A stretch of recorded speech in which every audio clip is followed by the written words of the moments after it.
Anda kembali di Apa Kabar Indonesia Malam, pemirsa. Saya akan langsung ke Pak Yunus. Pak Yunus, kalaupun dari PPATK ini sudah menyodorkan nama-nama begitu, katakanlah ada A, B, C, D di sana, akankah itu akan terus ditindaklanjuti oleh PPATK jika sudah menjadi wewenang KPK melakukan pengusutan? Karena mungkin dikhawatirkan ada nama-nama yang berbeda begitu dalam penelusuran yang dilakukan masing-masing. Harus ditindaklanjuti oleh PPATK. Kewenangan ini memang berbeda. Dan PPATK lebih banyak berfungsi menunjang penegak hukum, dalam hal ini menunjang KPK ya, dengan pendekatan follow the money tadi ya. Jadi dia seperti pemain bola, Mbak, midfielder, gelandang yang memberikan umpan terus kepada penyidik. Jadi tidak ada pelanggaran kewenangan oleh PPATK, tidak ada sama sekali. Bahkan menunjang sepenuhnya tugas KPK dan mereka mencari hasil kejahatan dalam rangka aset recovery. Ini penting sekali. Karena kalau pakai TPPU, PPATK gampang bergerak, dan pakai TPPU banyak yang bisa terkena. Kemudian ada pembuktian terbalik. Itu yang paling penting, pembuktian terbalik yang sudah disebut oleh Mas Giri tadi. Baik, tapi pada saat Anda menjabat pernah tidak Pak Yunus terjadi seperti itu? Artinya sudah ada nama-nama yang kemudian dikeluarkan oleh PPATK, ternyata pada saat penetapan tersangka nama-nama tersebut ini justru lolos. Ya itu nggak masalah. Karena kita yang namanya pemain gelandang itu midfielder memberikan umpan kepada penyidik. Kalau penyidik katakanlah masuk angin misalnya atau bermain ya, kita bisa pertanyakan saja kemudian. Tapi urusan mereka sebenarnya itu bisa terjadi. Memang pernah terjadi pada waktu yang lalu. Baik, dari Pak Giri tapi bukan sendiri, dengan KPK seingat saya.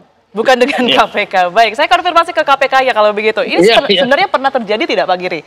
Jika memang sudah ada nama-nama yang diberikan oleh PPATK begitu, tapi KPK tetap dengan idealismenya sendiri ya, sudah memiliki nama-nama tersendiri, justru berbeda arah begitu dengan PPATK. Iya. Saya pernah di KPK, sekarang kan enggak ya. Mungkin saya berbicara lebih bebas sekarang. Kemungkinan itu terjadi karena memang kalau dari penyidik dan jaksa kan dia akan melihatnya kan apakah buktinya cukup itu tadi. Memang PPATK itu lembaga intelijen keuangan, dia akan menjelaskan aliran ke sana, tapi itu satu alat bukti kan, entah itu dokumen atau bukti petunjuk.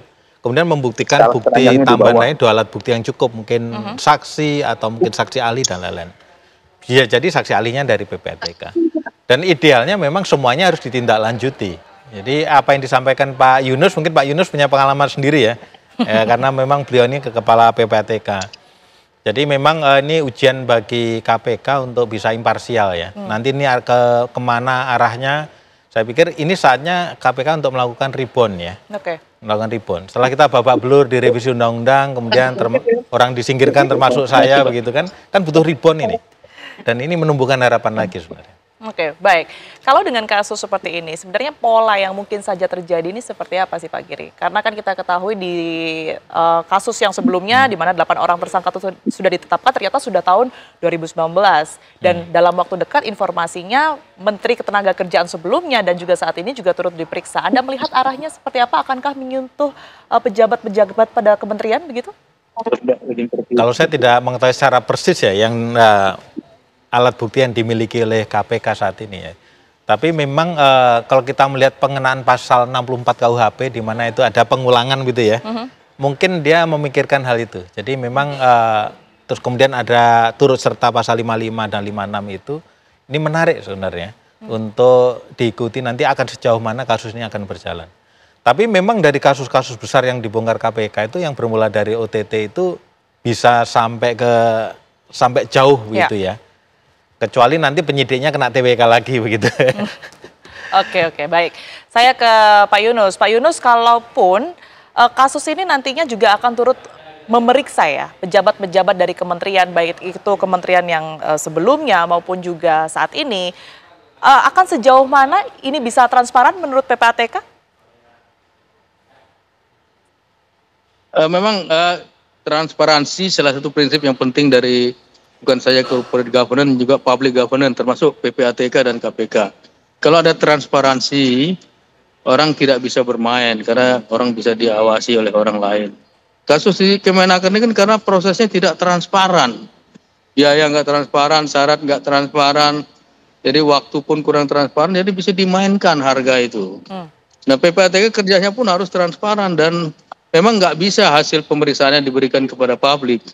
Yang bisa adalah nanti KPK lah di dalam menerapkan atau mengumumkan hasil-hasil penyidikannya, silakan. Tapi PPATK tidak bisa mengumbar kepada publik karena itu rahasia jabatan itu. Oke, ada baik. Sanksinya kalau diumbar ke publik ya. Pak Giri, yang menarik juga ya, yang kemudian disoroti oleh publik ini adalah statement-statement yang kemudian ini keluar, Pak Giri, dari Wakil Menaker yang kemarin sudah ditangkap.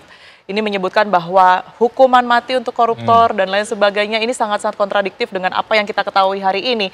Ini bagaimana bisa kalau menurut Anda seorang yang terus mengencarkan untuk anti korupsi dan lain sebagainya ini justru menjadi pelaku utama? Ya ini memang fenomena seperti ini ya. Banyak koruptor itu kemudian senyum dada-dada di depan lobi, depan wartawan. Seakan-akan dia tidak merasa bersalah. Kalau kita amati apa yang terjadi kemarin itu sebelum konvers, ketika tersangka IEG ini turun, dia menangis kan, gitu kan. Kemudian berapa menit kemudian dia dada-dada tersenyum. Ini menarik kan, semacam kalau di psikologi itu mirip-mirip bipolar itu ya. Jadi dia mempunyai kepribadian ganda atau memang dia acting sebenarnya ya. Jadi dia tetap ingin up gitu di politik, dia bicara anti korupsi, mewakili aktivis 98. Ya. Saya juga aktivis 98 juga Pak, tapi di level yang bawah gitu ya. Nah ini ada semacam kontradiksi, dia bicara hukuman mati, kemudian dia menangis, kemudian dia tertawa, kemudian dia bilang gajinya sedikit, tapi begitu KPK menyita itu mobilnya belasan, Ducati pun 3. Harga Ducati satu aja udah berapa itu gitu ya. Nah itu kan menunjukkan semacam apa ya, kita sulit percaya, ketika kita lama di KPK itu sulit percaya dengan orang-orang tanda kutip baik gitu kan. Karena di balik kebaikan itu adalah menyembunyikan sebenarnya kebusukan mereka itu ya. Jadi ini bagaimana mungkin gitu ya, Juli tahun lalu ada tersangka dirjen di Kemenaker, kemudian ada dirjen dilantik Maret jadi tersangka lagi di bulan Agustus, Juli kemarin ada tersangka lagi gitu.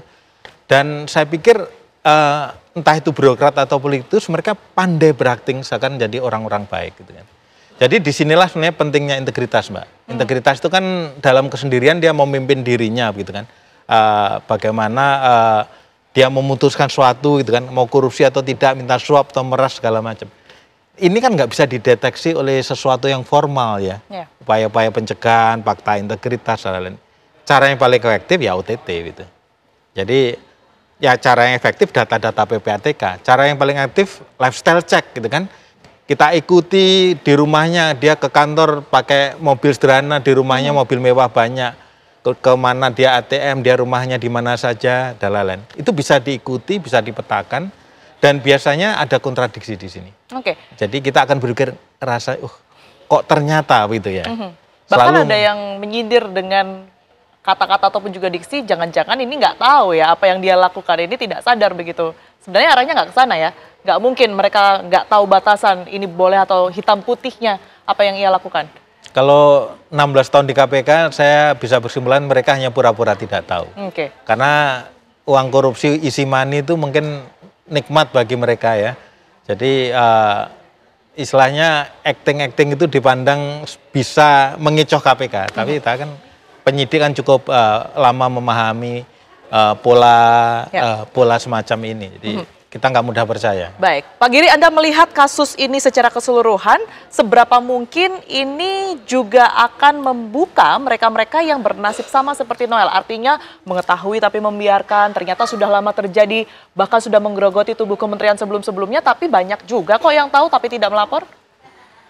Ya memang agak sulitnya memberantas korupsi itu di sini sebenarnya. Jadi banyak negara-negara gagal tuh. Kayak Filipina itu korup juga, Thailand korup juga, Indonesia. Karakternya sama, bahwa mereka memang teori konsepnya banyak, cuap-cuapnya banyak, tapi kemudian secara manajemen SDM jelek. Contohnya adalah gajinya rendah gitu kan. Jadi bagaimana orang yang berisiko membuat keputusan tinggi digaji yang tidak memadai. Jadi kita lihat bagaimana negara ini memperlakukan, misalnya presiden gajinya 69 juta, nggak tahu sekarang berapa ya, dulu 69. Sementara di suatu BUMN gajinya ratusan bahkan miliaran per bulan, kan kontradiksi. Yang punya kewenangan besar presiden, tapi kemudian yang diapresiasi. Ini salah satu kegagalan yang kalau kita bandingkan dengan negara maju, itu yang membedakan kita. Kita tidak cukup bagus melakukan manajemen dalam arti bernegara tadi. Nggak masuk akal gitu ya. Nah ini kan kemarin terungkap ketika Noel bicara gaji saya hanya 11 juta ditambah tunjangan nggak nyampe 50 juta. Jadi kemudian saya harus nyopet itu. Ada saya lihat ini kayak yang... bercanda, ternyata copetannya 3 miliar plus Ducati. Luar biasa gitu ya.